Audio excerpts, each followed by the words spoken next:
What's up, guys? My name's Salvador. I'm 145 days sober. And if you're watching this, it's because you're probably thinking about becoming clean. Clean with alcohol, drugs, vices, corn, anything that's going to hold you back that's not really positive in your life. And you know it's not positive in your life. I'm here to document my journey for you guys who have no hope, who are experiencing lowest of their lows, highest of their highs, anxiety. And I'm here. Oh shit. I'm here with you guys. I'm here with my dog right now, just walking him. Well, not right now. I'm gonna make this video, but I'll get up and walk right now. The point is, if you're gonna watch this whole video, I applaud you because not many people stay and stick through a whole video simply because they just don't feel like it's fun. They believe it's boring, and it may be boring. But if you can stick through this whole video, I applaud you, I commend you. Congratulations. That's one step to becoming sober. And I'm not trying to be sneaky with my style of content. I'm actually congratulating you because if you can stay focused on a video like this, then you can stay focused anything you do in life. So it all started back when I was like 15, when we had it's like a little family, get together where you get with the people that now I don't talk to them, but the people you liked, and you do the beer pong and all that good jazz. That was a thing back then. That was my thing. I always wanted to do beer pong. And so I got there around 6 p.m., and it was fun in games until I started to feel like I was like kind of losing myself, I had we were drinking those sugary drinks. It was like Mike's. That was my go-to, Mike's, because it didn't taste like alcohol. I didn't really like the taste of alcohol. I just like the effects of alcohol, right? Probably like everyone else. And when you start drinking at a young age, maybe some people drink like they start drinking around 14 or 13. Nowadays, you never know, right? That stays in your system, in your brain for a long time. And the fact is, it's harder to quit when you start young, because when you start young, you realize like, oh shit, you still got a whole life to live. You're still, you're still in your prime. You're still young. You're still ready to kick. And so you're still full of energy. But that alcohol slowly drains you. It slowly drains your confidence, which is part of your energy.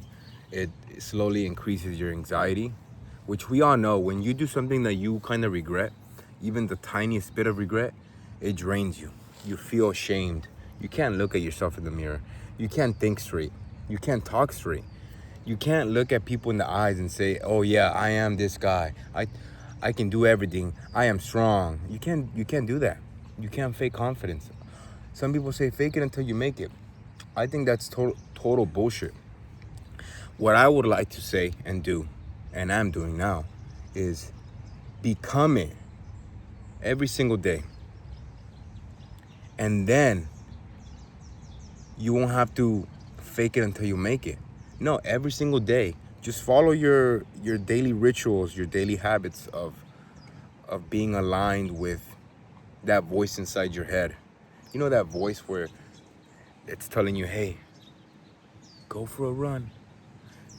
Don't eat this pizza. You know you're trying to lose fat. Don't drink that alcohol. Didn't you say you're sober? Didn't you say you were trying to quit? Go to the gym today. You said you were gonna hit your New Year goals by January, by June. And look at you, you're still fat. You still look like a slob. You still look like shit. You haven't changed a bit. You're still eating past your calories. You're not who you say you are, man. You're just lying to yourself. You're lying to your people. You see, if you listen to that voice, it's gonna guide you. It's gonna be your your little guide. And that's what I've been doing. I've been sticking to good habits and listening to that inner voice, because if you don't, it's gonna become a nightmare. You're gonna sleep with it. It's gonna talk to you throughout your sleep. Hey, don't sleep. You still got a lot of work to do, Salvador. And I definitely do not want to sleep without completing my mission, my goals for the day. It sucks. It sucks to realize that you're in the same spot. Doesn't it scare you guys? I always ask myself, do I want to be in the same exact spot, the same loser as I was when I started, when I say I was going to start? Hell no. Who the hell wants to be in the same spot throughout their whole life? No one does. And that's why I'm documenting my journey, because I'm forced to not cheat. I'm forced to show you the process. And I don't even mind if I'm forced, if it feels harder, if it's unnecessary to post every single day. I know for a fact it's gonna be helping a handful of people.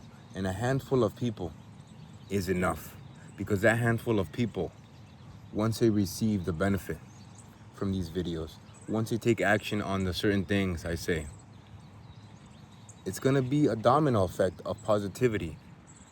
It's gonna be a domino effect of change, of them taking the advice and applying it, and then 3 months from now, 3 months after that, they realize that, oh, well, I'm gonna do this for myself.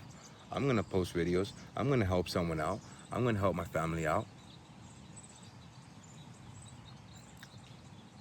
And I'm glad I can do it for even the slightest of people, because it's gonna be all worth it in the end. I'm telling you guys, back when I was 15, I decided to drink Mike's beer, whatever you want to call them, those sugary drinks. It didn't feel like alcohol, and so I could drink a bunch. That was my first addiction. Sugary and alcoholic drinks. Isn't that a mix? I was always mixing with alcohol, to the point where I got hungover so bad one time. My head, my stomach, everything was spinning. Even after like freaking hours, like I'm talking about 5 hours or more of drinking, I still felt like my head was spinning. I just drank so much the night before. And you know what? Now that I imagine that, I'm like, holy shit, what am I putting my liver through, my body through? How is it processing all this nasty ass sugar and alcohol? Just basically liquid poison. How is it processing all this bullshit? I wonder, for those people who are heavy drinkers, like, what are you doing? I know what it's like to feel buzzed, but is it worth your life over it? Is it worth your life force, your energy, your confidence? Do you want to feel more anxiety after drinking one night out? Is it worth one night of absolute fun? But in that in return, you're gonna get, your health is gonna deteriorate exponentially. And I'm not talking about just for the next day. No, once you drink alcohol, you slowly start to damage your body. One drink at a time, you slowly start to damage your body. Okay? Haven't you realized, like, for those who stop drinking, do you maybe not think straight sometimes? Are you still struggling with sleep?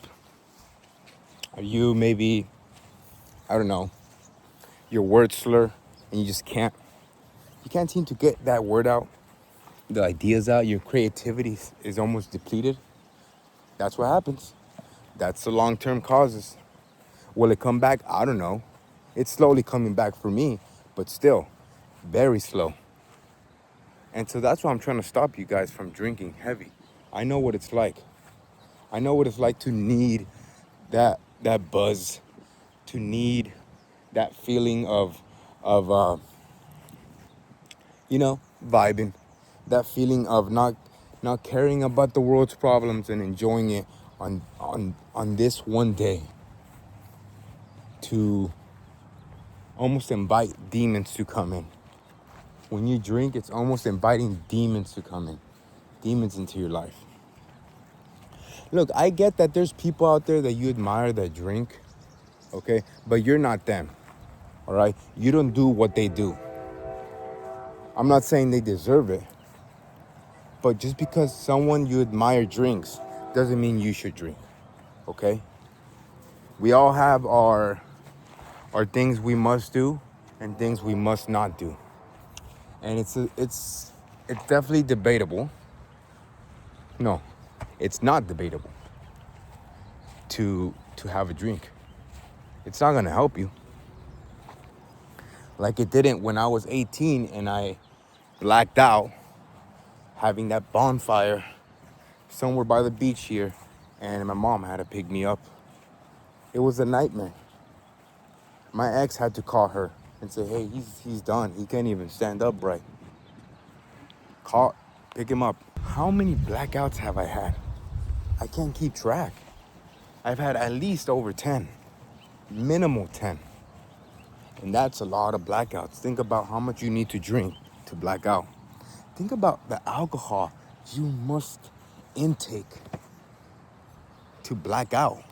And 10 of them, man, I've had a lot of milliliters of alcohol. And I can't change that. Oh well. And so that's why I'm sticking to cold turkey sober, not moderation. This whole moderation is bullshit. It's lies. It's justification. You want to be moderate in drinking something that's literal poison?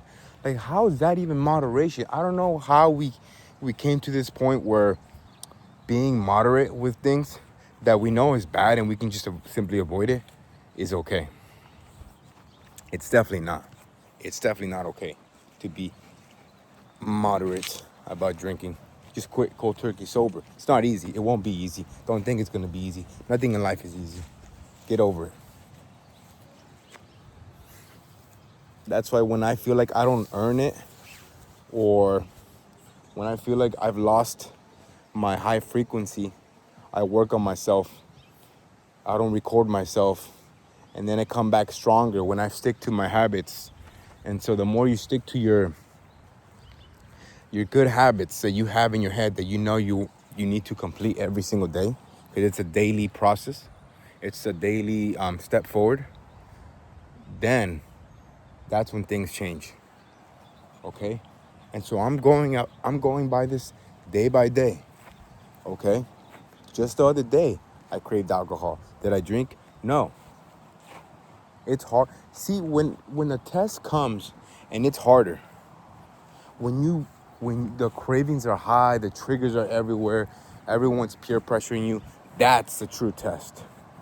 That's the true test for addicts. That's where it's going to be like, hey, holy shit, I am definitely wanting to drink right now, but I'm not going to.